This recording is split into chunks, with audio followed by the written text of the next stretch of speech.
Hi guys, I'm Joanne Hermosa.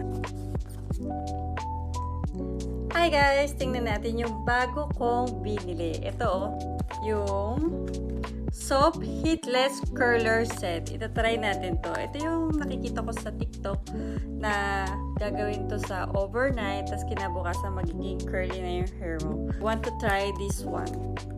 Okay, let's go! Kmart kanina for 350 euro. Euro.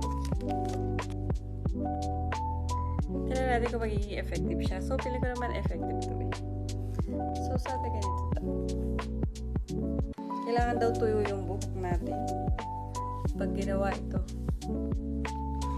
So, medyo mahaba na yung buhok natin. So, pwede na tayo magkulot-kulutan. Yung iba dito may clam. Ewan ko para dito. So, siguro ito para dito.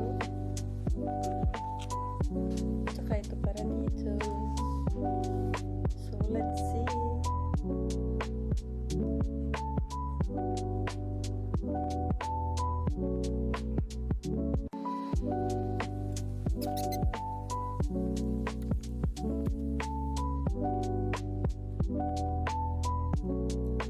So, ayan guys, yung finished product. So, tingnan natin to mamayang, bukas kung effective siya. Kung ano magiging resulta niya. So, now, ayan, yung tsura niya. Yan daw siya. So, for now, time to sleep. See you tomorrow.